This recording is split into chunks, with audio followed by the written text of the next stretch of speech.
Assalamualaikum warahmatullahi wabarakatuh. Hadirin yang saya hormati, yang pertama dan yang paling utama, marilah kita panjatkan puja dan puji syukur kita kehadirat Allah Subhanahu wa Ta'ala atas karunia-Nya kita diberi banyak kenikmatan. Saking banyaknya nikmat tersebut, jikalau kita ingin menghitungnya, niscaya pasti berapapun jumlahnya tidak akan pernah kita bisa hitung. Dan kenikmatan yang kita rasakan saat ini ialah kita semua dapat berkumpul bersama di gedung serbaguna secara sehat walafiat sembari duduk bersama dan saling mengenalkan diri. Terutama bagi saya pribadi yang menyapa serta mengajak sekaligus bersilaturahmi kepada masyarakat Mojosongo Kedung Tunggul RW 7. Dan itu semua adalah kehendak Tuhan Yang Maha Esa, yakni Allah Subhanahu wa Ta'ala. Tak lupa, sholawat serta salam selalu kita tujukan kepada Nabi besar kita, baginda kita, yakni Nabi Muhammad Sallallahu Alaihi Wasallam, beserta keluarganya, sahabatnya, dan kepada kita semua. Amin ya rabbal alamin. Sebelum saya lanjutkan pembicaraan ini, mungkin alangkah baiknya jika kita perkenalan terlebih dahulu. Karena ada pepatah mengatakan bahwasanya tak kenal maka tak sayang. Baik, nama saya Anak Nalendra Wibisono dari fraksi PDIP. Kula asli Solo lan tinggal wonten ing daerah mriki nggih ten Kedung Tunggul. Nanging kula niku tepate wonten RT Gangsal RW 7 nggih. Dan bila ten mriki wonten tiyang ingkang mengenal kula niku artine saya RT kalih kula nggih Bapak Ibu. Dan bisa dikatakan bahwasanya kula lan panjenengan sedaya niku bolo diri nggih. Dulu itu saya pernah menjadi ketua organisasi pada waktu saat saya masih kuliah. Lalu setelah saya lulus kuliah, saya itu mencoba untuk memasuki yang namanya dunia perpolitikan atau partai politik. Nah, dulu itu saya masuk menjadi anggota di partai PDIP. Terus lambat laun saya itu juga pernah menjadi ketua di DPC partai PDIP di Kota Solo. Nah, itulah sekilas dari rekam jejak saya nih. Bapak Ibu Saudara sekalian, tidak lama lagi kita itu akan menghadapi yang namanya Pesta Demokrasi yang akan digelar pada tanggal 12 Oktober tahun 2020, yakni tahun ini nggih Bapak Ibu. Nah, itu merupakan waktu di mana kita itu menentukan arah masa depan bangsa ini, khususnya di Kota Solo.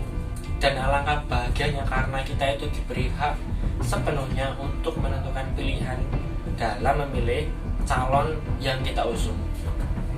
Untuk itu, monggo Bapak, Ibu, Mas-mas, Mbak-mbak, saudara sekalian, ampun disia-siakan nggih kesempatan iki.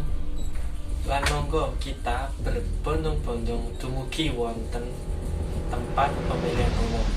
Amargi satunggal swara saking panjenengan sedaya niku sangat berarti bagi bangsa Indonesia, khususnya di Kota Solo. Hadirin yang dimuliakan oleh Allah Subhanahu wa Ta'ala, saya sendiri adalah calon anggota legislatif DPRD Kota Solo, salah satu kepentingan bersama, salah satu warga negara Indonesia, dan salah satu harapan kita semua. Mungkinkah saya dapat sabar, tabah, dan istiqomah untuk menawi nanti saya terpilih dan dipilih oleh panjenengan sedaya masyarakat Indonesia yang sangat saya cintai? Jawabannya ialah kepada panjenengan ibu ingkang mengawasi langkah politik saya. Amargi kula niku namung mewakili panjenengan sedaya wonten ing kursi pamerintahan nanti jika saya terpilih. Bapak Ibu Saudara sekalian, saya sendiri akan mencoba untuk ikut dalam euforia politik ini dan mencalonkan diri sebagai caleg dari Dapil Jebres. Bersama masyarakat semoga terjalin hubungan yang dahsyat sehingga kepentingan bersama dan hajat bersama bisa kita atasi. Amin ya rabbal alamin. Namun apakah Bapak Ibu Saudara sekalian sudah paham atau belum mengenai bagaimana tugas utama atau fungsi utama DPRD Kota Solo? Nah, kalau belum tahu, izinkan saya menjelaskan secara singkat. Yang pertama ialah legislasi. Fungsi legislasi menika diwujudkan dalam bentuk peraturan daerah atau perda yang bersama-sama dengan bupati atau wali kota. Yang kedua ialah anggaran. Nah, fungsi anggaran menika diwujudkan dalam membahas dan menyetujui anggaran pendapatan dan pembelanjaan daerah atau APBD bersama-sama dengan bupati atau wali kota. Dan yang ketiga ialah pengawasan. Fungsi pengawasan menika diwujudkan dalam bentuk pengawasan terhadap peraturan perundang-undangan, keputusan bupati, peraturan bupati, dan kebijakan yang ditetapkan oleh pemerintah daerah. Jadi ketiga fungsi tersebut itu dalam rangka representasi terhadap rakyat di daerah. Nah, Bapak Ibu Saudara sekalian, visi saya adalah membangun daerah bergandeng tangan dengan eksekutif untuk mewujudkan kemakmuran rakyat di daerah Kota Solo, khususnya di Jebres. Sedangkan misi saya adalah terlaksananya program secara merata kepada segenap masyarakat sampai tingkat ke bawah, sehingga cepat dan tepat dalam mengurangi angka kemiskinan. Lalu program apa saja yang akan saya tawarkan kepada panjenengan jikalau saya sudah terpilih?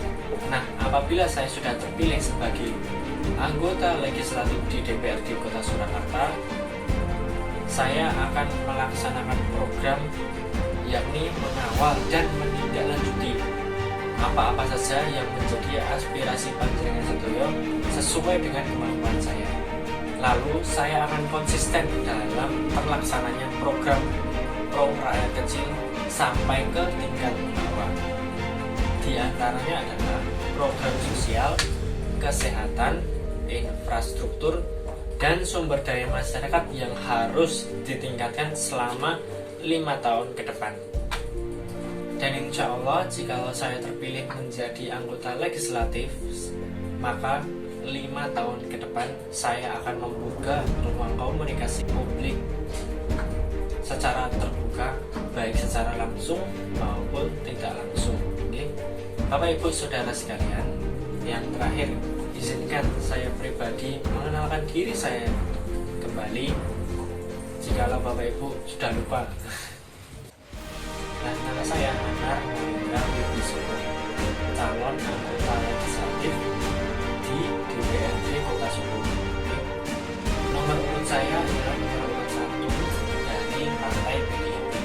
Jangan lupa nih, nomor urut 1 dari Partai PDIP yang Pilpres, yang bermaksud memberikan sebuah tawaran politik kepada panjenengan sekalian, warga masyarakat Wonosobo, Kedung Depok, RW7.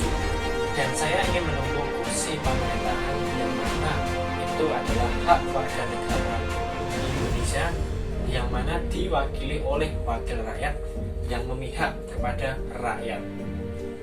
Untuk itu, jika berkenan, monggo kula lan panjenengan sedaya bersama-sama membangun Indonesia bangsa ini menjadi lebih baik, khususnya di Kota Solo. Mungkin itu saja yang dapat saya sampaikan pada kesempatan kali ini.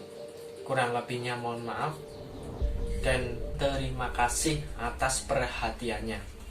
Wassalamualaikum warahmatullahi wabarakatuh.